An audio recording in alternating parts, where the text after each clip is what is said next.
Hello friends and viewers, আমি রিতা আর আমার রান্নাঘরে আপনাদের সকলকে স্বাগত। আজকে আমি যে রেসিপিটি আপনাদের সঙ্গে শেয়ার করছি সেটি অত্যন্ত সুস্বাদু এবং পুষ্টিকর মুসুর ডাল দিয়ে বরবটির তরকারি। বন্ধুরা, ভিডিওটি স্কিপ না করে আপনারা পুরোটা দেখুন আর ভালো লাগলে অবশ্যই লাইক কমেন্ট করে দেবেন। দেখুন, আমি কড়াইতে সর্ষের তেল গরম করে নিয়েছি। ফোড়ন দিচ্ছি আমি গোটা জিরে, একটা তেজপাতা, দুটো শুকনো লঙ্কা আর 4টে রসুন। এক্ষেত্রে যারা রসুন পছন্দ করেন না বা দেবেন না মনে করবেন তারা কিন্তু রসুনটাকে স্কিপ করতেই পারেন।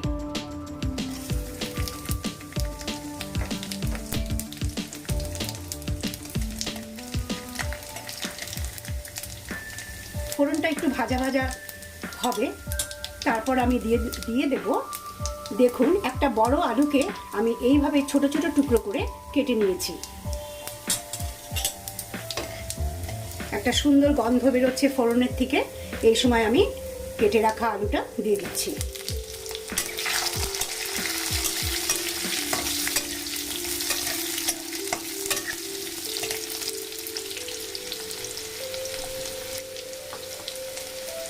দু মিনিটের মতো আমি আলুটা ভেজে নেব।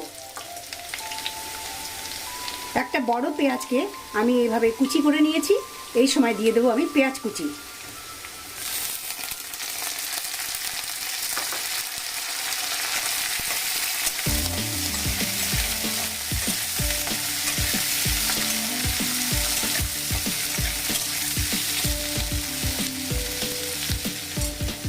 আমি 200 গ্রাম বরবটি এইভাবে টুকরো করে রেখেছি, ভালো করে ধুয়ে নিয়েছি।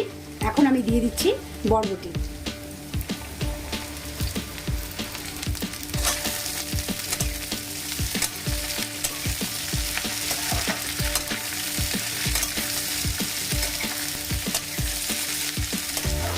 আবারও 2 মিনিটের মতো আমি আলু, পেঁয়াজ, বরবটি একসঙ্গে ভেজে নেব।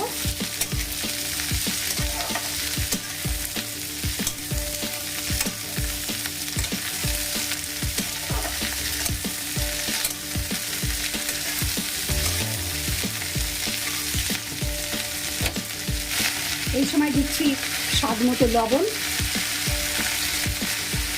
বন্ধুরা, অবশ্যই এই রেসিপিটি আপনারা ট্রাই করবেন, কারণ বরবটি একটি পুষ্টিকর সবজি। আর যে উপায়ে আমি রান্নাটা করছি অবশ্যই খেতে খুবই সুন্দর হবে।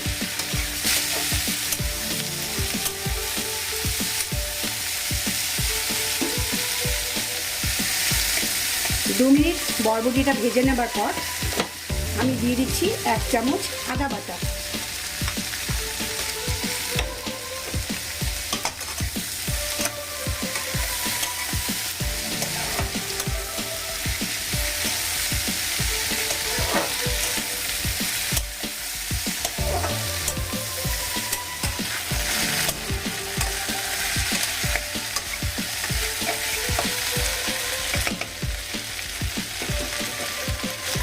এই সময় আমি দিয়ে দিচ্ছি টমেটো কুচি।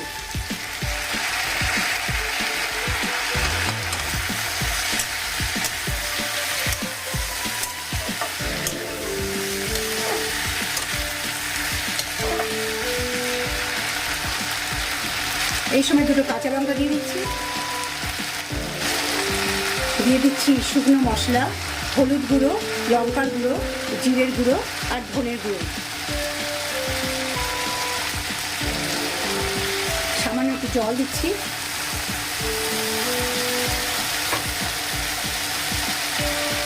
দিচ্ছি 1 চামচ চিনি।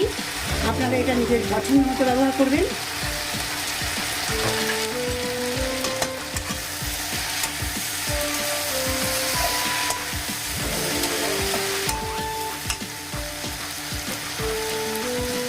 সামান্য জল দিয়ে কষাতে হবে।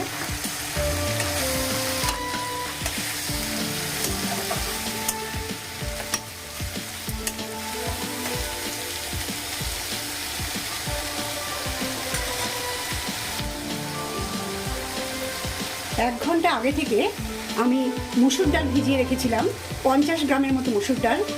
এই ডালটা আমি এখন এই তরকারিতে দিয়ে দেবো।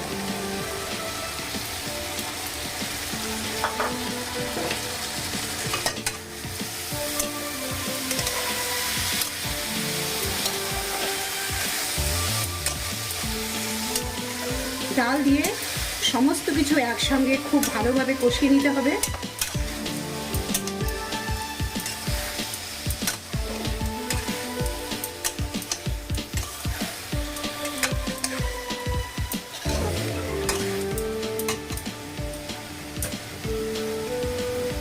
সামান্য একটু জল,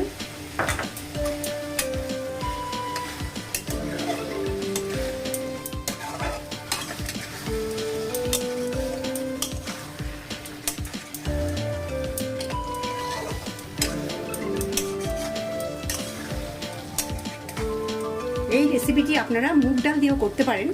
সেক্ষেত্রে মুগ ডালটা একটু আগে থেকে শুকনো ভেজে নিতে হবে।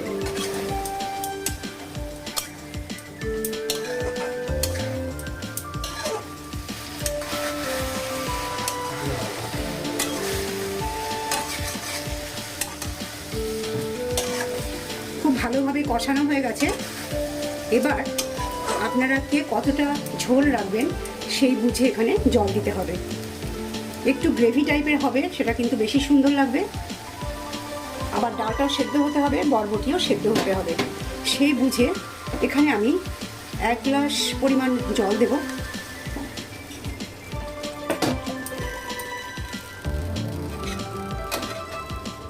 একটু ঝোল ঝোল খেতে চাইলে আর একটু বেশি জল দিতে হবে।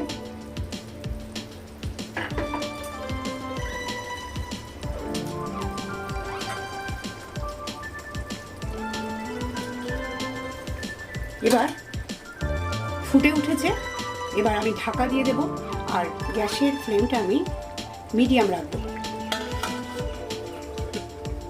5 মিনিটের জন্য। 5 মিনিট পর আমি ঢাকনাটা খুলে দিচ্ছি।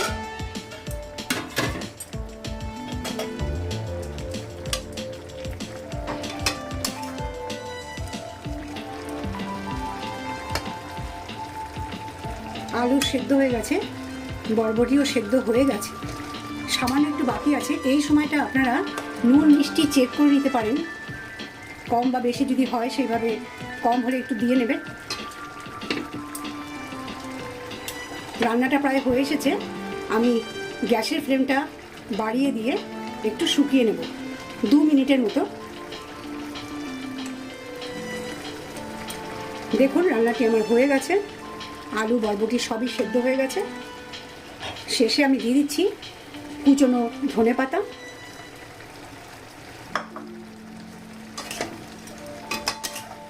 তরকারিটার সঙ্গে ধনেপাতাটাকে খুব ভালোভাবে মিশিয়ে নেব। তৈরি হয়ে গেল অপূর্ব স্বাদের মুসুর ডাল দিয়ে বরবটির তরকারি। যেমন সুস্বাদু তেমন পুষ্টিকর। অবশ্যই ট্রাই করবেন বন্ধুরা। ভালো লাগলে লাইক কমেন্ট শেয়ার করে দেবেন। আর রিতার রান্নাঘরকে অবশ্যই সাবস্ক্রাইব করে নেবেন যারা এখনও আমার চ্যানেলটিকে সাবস্ক্রাইব করেননি। গ্যাস আমি বন্ধ করে দিচ্ছি। তৈরি হয়ে গেছে তরকারি। ভিউয়ার্স, রেসিপি ইনগ্রেডিয়েন্টস আর কিছু টিপস কুকিং ইনস্ট্রাকশনের সঙ্গে ডেসক্রিপশন বক্সে দেয়া আছে।